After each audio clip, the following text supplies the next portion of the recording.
In this week's installment of constructing a completely arbitrary metric by which to define what intermediate even means, I'm giving you the ultimate guitar exercise that every intermediate to advanced guitar player should know, but beginners can also do this, because what does intermediate really mean? It just means you know your way around the guitar. You can execute things. It means whatever you want it to mean in your heart.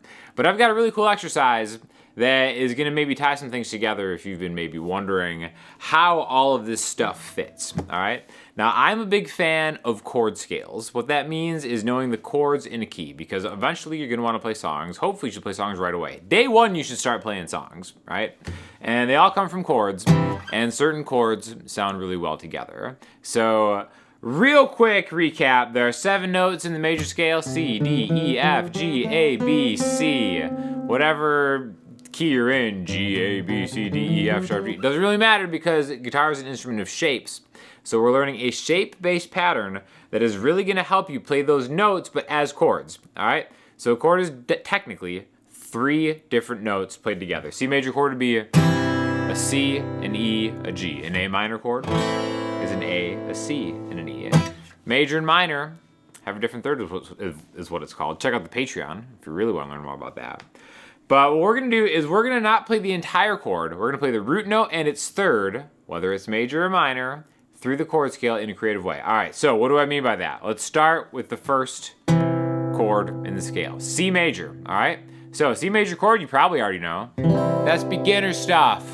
Let's make it even easier. Let's just play the A and the D string, all right? So I have a C and an E, a root note, and its major third. If this were a minor chord, it would have a flat right there. C and E flat. Major, minor. So, you could play any major or minor chord with either this shape or this shape. And again, when I say chord, we're playing most of the chord, 2/3 of the chord. But because we're playing the major or minor part, it counts. I'm giving you a pass, all right? If someone's giving you a hard time about this not being a full chord, guess what? They're a beginner and you're advanced. You can tell them I told you to say that. Anyways, we can go through all the main chords in the key just with those 2 shapes, all right? So we need to know this first. We need to know that we have a major chord, a step higher than that, 2 frets higher than that, is a minor chord, 2 frets higher than that, is another minor chord, 1 fret higher than that, is a major chord, 2 frets higher than that, is a major chord, 2 frets higher than that, is a minor chord. You might be like, how am I supposed to remember all this? Like a shape and then 2 frets and a shape and then...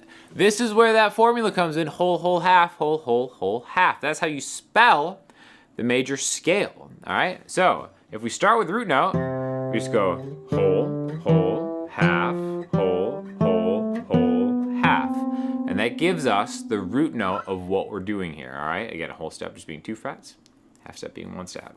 Now, we could do that same thing and then just now put the appropriate chord voicings in the right place, okay?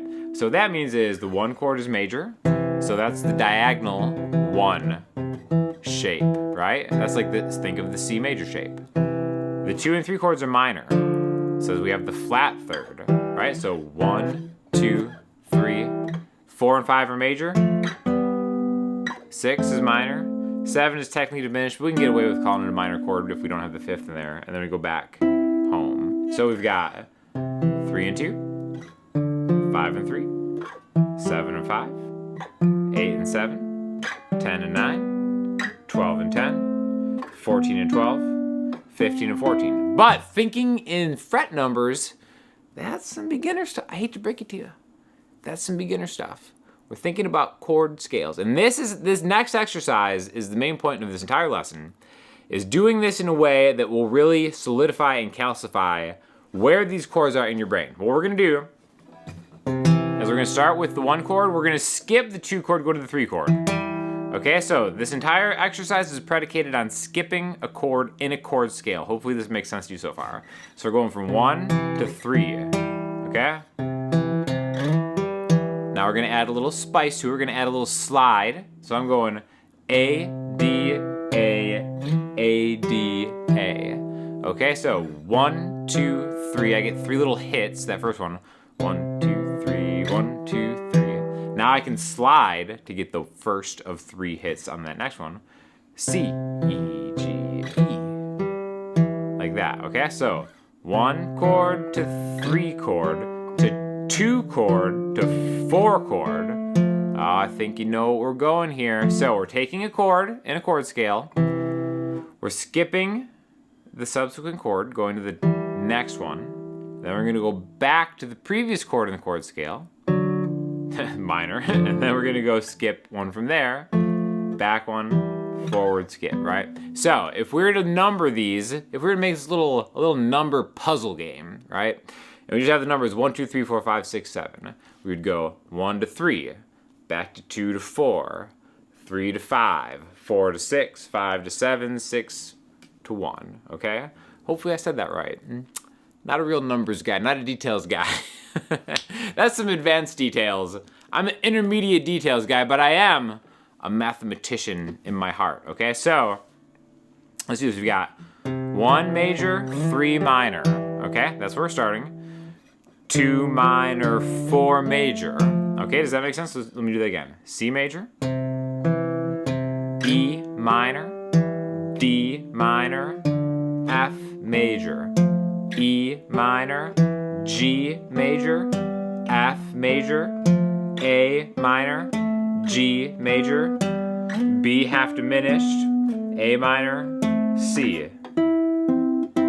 Okay, so this is a very interesting way. I think it's a little bit of a brain teaser because we're skipping those. Anybody, not anybody, but one of the things I teach is to be able to play chord scales. 1, 2, 3, 4, 5, 6, 7, 1. That way you can kind of play a song. Be like, oh, that's a 1, 5, 6, 4 in C. So I could be like 1,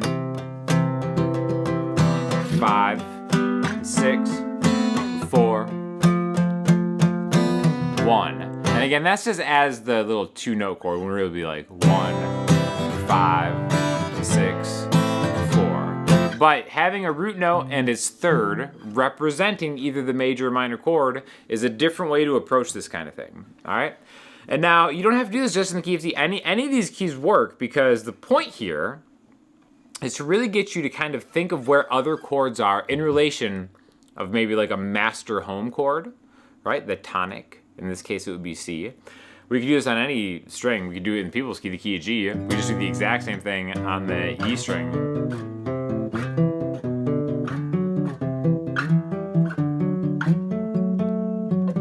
Something like that, right? But it's just a good idea to maybe start thinking about like, all right, we all get stuck in these patterns of maybe just playing songs or maybe playing the same riff over and over again, or maybe even practicing the same scales, or maybe even if they are chord scales, right? But very infrequently do we add something to our practice where it's kind of taking us outside of our comfort zone. So I think doing this and doing it in a way where it's kind of smooth with these slides, right? I think that's a good way to kind of break it up and still be able to practice your technique and everything like that, right? Now, is this beginner? Is this intermediate? Is this advanced? I don't know, but there is a next level of this, which we're going to do right now. If this is already too over your head, you know what you need to do? You need to go check out my Patreon. It's so cheap.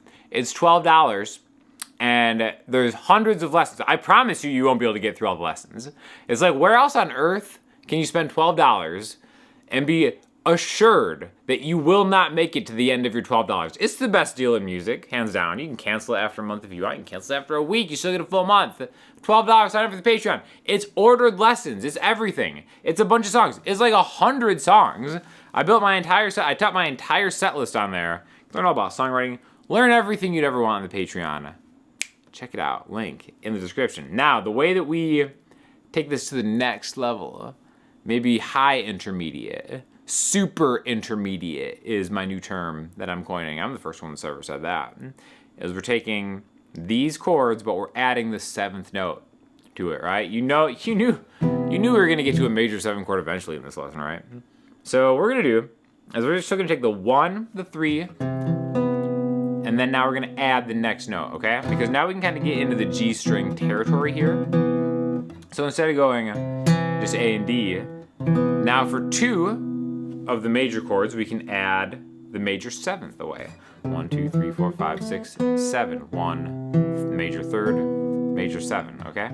I like using my middle finger, my pointer finger, and my pinky, and especially when you're kind of switching back and forth between even just major and minor, I think it's really good to go middle finger, pointer finger, and then ring finger, pointer finger. See, it's just easier to do that, right? Or just ring finger, middle finger, ring finger, pointer finger. Whichever way you want to do it, is just kind of getting a system that works and you can move this around as a shape. So now, we've got this. Alright, so what we're going to do is we're going to go a root note, a major third, and a seventh for the 1 chord. We're going to go a root note, a minor third, and a minor 7 for the 2, 3, and 6 chords. So right here it's 5, 3, 5. Basically it's a D, an F, and a C. Same thing for the 3 chord right here. 7, 5, 7. Now the 4 chord is also major 7, so 8, 7, 9. The 5 chord is where we get a little tricky.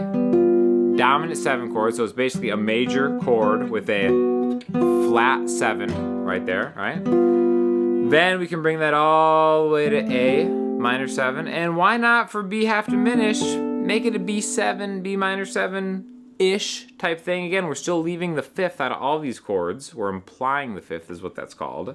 And then we can bring that back here, right? So 1 chord, 2, 3, 4, 5, 6, 7, 1. And again, if you don't have a cutaway, just power through it. Get in there, get that claw in there, right? So now what we can do is I can maybe pick through it. Doing the same thing where I'm skipping.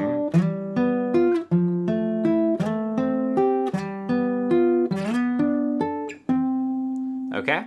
1 chord to the 3 chord, to the 2 chord, to the 4 chord, to the 3 chord, to the 5 chord, to the 4 chord, to the 6 chord, to the 5 chord, to the 7 chord, to the 6 chord, home.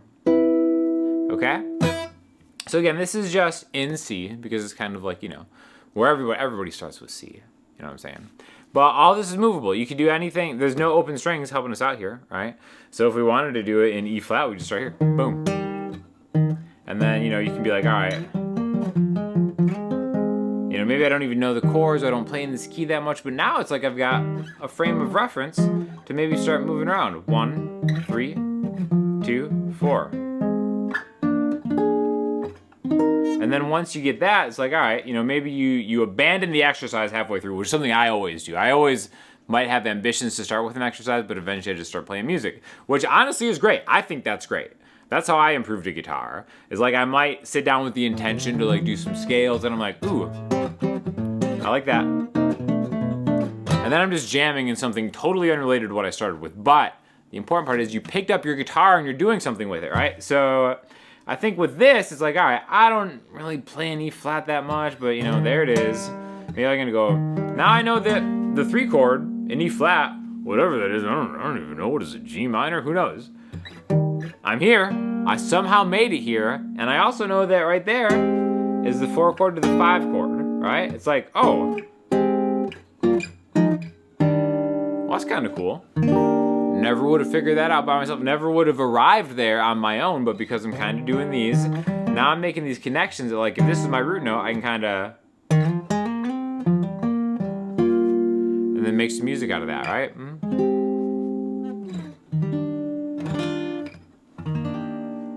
So, what did we learn today? We learned that you're going to support your boy by signing up for my Patreon, because Lord knows I need it. I'm begging you. I'm desperate for that Patreon subscription or whatever. Just like, I don't know, just help me out in other ways. Tell people about me. Just tell strangers about me. That's it. All right, that's it. If you don't sign up for the Patreon, that's cool. That's fine. You know, money's tight these days. Lord knows the tech stocks just crashed. Go tell someone of me. That's what I want you to do. You know, I want you to do that more than the Patreon now, and then let me know how that goes in the comments. So thanks for watching. I'll talk to you soon.